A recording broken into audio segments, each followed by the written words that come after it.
Ya, langsung saja kita lanjutkan perbincangan. Saya kembali ke Pak Prahit. Pak Prahit, ini kemudian sebenarnya arahnya kemana sih Pak? Kalau disebutkan ada beberapa orang yang ini masih kelompok lama. Kalau dilihat dari bahan yang digunakan, kalau saya tidak salah mengingat begitu, ini potasium nitrat begitu. Dari segi bahan dilihat, ini masih jaringan lama. Mungkin orang-orang baru. Tapi ini sebenarnya siapa? Orang kelompok lama ini siapa sebenarnya?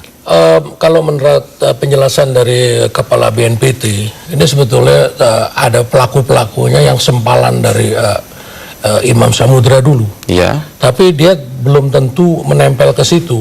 Jadi bisa menempel ke organisasinya. Menempel ke organisasi itu. Okay. Jadi dia berada di luar. Dan biasanya kelompok-kelompok teroris itu kan juga butuh duit. Dia bisa aja dimanfaatkan oleh orang-orang lain yang punya kepentingan-kepentingan lain. Kita tahulah, di sebuah negara itu kan kelompok-kelompok radikal itu nggak satu dua aja, mungkin ada beberapa kelompok yang radikal. Kemudian ada kelompok-kelompok yang frustrasi yang saya sampaikan tadi. Jadi ini sekarang kita berbicara topiknya adalah topik terorisme. Nah, terorisme itu adalah salah satu cabang dari ilmu intelligence. Jadi kalau kita berbicara mengenai terorisme, kita harus berbicara mengenai intelligence. Intelligence di sini yaitu intelijen yang disebut conditioning atau penggalangan. Jadi kalau orang menyerang dengan pola-pola teror, metode teror ini, dia ingin menciptakan suatu kondisi agar kondisi itu sesuai dengan apa yang dia maui. Jadi dia menyerang, kemudian saya maunya begini, tujuannya ke sini. Itu semua direncanakan begitu. Nah sekarang kalau kita lihat bom-bom ini yang terjadi ini, saya kok ada berpikir ini ada suatu analisa. Jadi begini. Saya bilang tadi, teror itu sangat dekat dengan yang saya sebut tadi gerilya. Jadi sangat dekat dengan gerilya, kelompok-kelompok yang frustrasi. Ya, mereka jumlahnya tidak banyak, tapi mereka bisa mengerjakan. Akan tetapi di lain sisi, terorisme itu bisa melekat juga erat dengan kegiatan namanya insurgensi.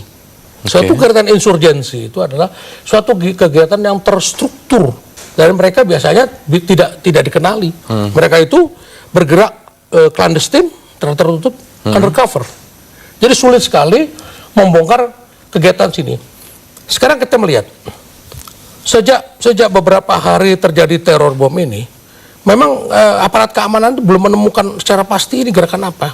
Karena mappingnya ini, kalau kelompok yang lama yang sudah pasti melakukan gerakan, dari pihak Densus tuh Polri itu mappingnya udah jelas. Dia langsung cepat ngejar. Tapi ada sesuatu yang baru, menurut saya sesuatu yang baru yang perlu dicek lebih mendalam lagi. Ada apa? Yang sekarang ini terjadi adalah sesuatu yang baru. Sesuatu yang baru yang sedang dikejar, sedang diselidiki. Kan tidak bisa. Jadi itu saya bilang tadi. Ada dua kegiatan, intelijen strategis dan intelijen taktis. Polri mengadakan kegiatan dari TKP, kemudian intelligence harus menilai dari kegiatan yang strategis tadi. Nah ini jadi itu. Jadi ini kaitannya seperti itu. Kalau ini nanti ketemu kebongkar ini.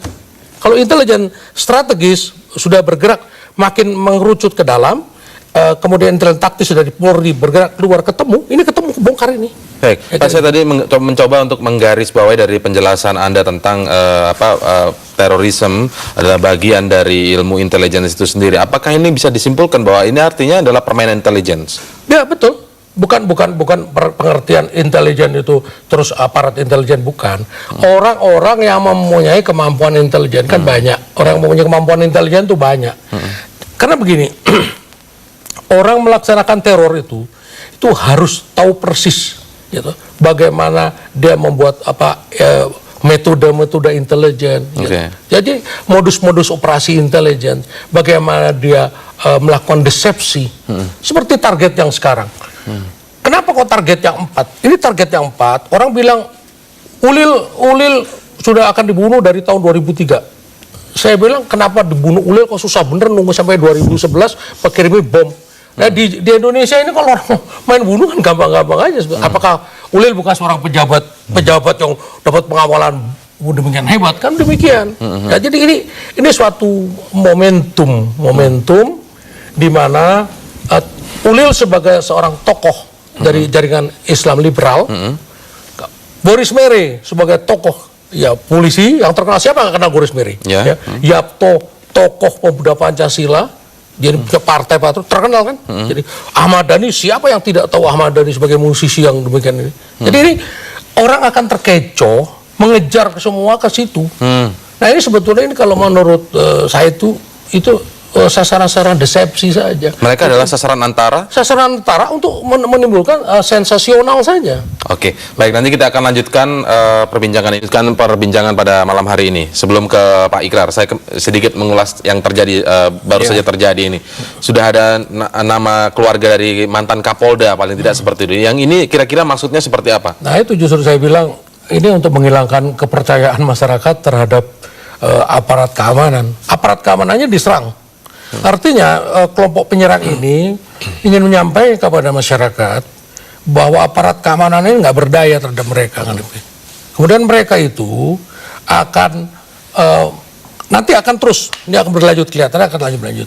Kemudian suatu saat akan keluar pernyataan bahwa pemerintah yang syah itu tidak berdaya. Lebih baik kamu ikut saya daripada kamu ikut sana yang nggak berdaya, kan? Menurut Anda ini tujuannya? Ini bisa terjadi seperti begitu kalau melihat pola-pola yang dilakukan. Ini saya bilang tadi, ini kegiatan ini bisa lari ke arah gerilya, kelompok frustasi, dan kegiatan ini bisa lari ke arah insurgensi. Mungkin ini perkiraan. Jadi memang fakta-faktanya sedang dicari, ya. Tetapi kalau menurut ilmu intelligence, indikasi-indikasi yang ada itu sudah bisa membuat suatu arah kemana sebetulnya, arah kemana. Indikasinya sudah sebenarnya sudah cukup untuk. Nah sekarang untuk apa? Semua diserang, bom di mana-mana, walaupun tidak bom. Tapi orang udah takut kan? Kita lihat di rumahnya Kapolda, walaupun nggak ada bom, tapi sudah ada panser, sudah ada ini, semua masyarakat pada nonton. Artinya kan lama-lama masyarakat, waduh, bekas Kapolda aja diserang. Bagaimana kita rakyat biasa nih? Ya kan begitu. Itu yang ingin dicapai. Ini ingin dicapai, menimbulkan keresahan, menimbulkan rasa tidak percaya. Ini yang perlu diwaspadai oleh masyarakat. Baik, kalau sampai saat ini, sampai sejauh ini penjelasan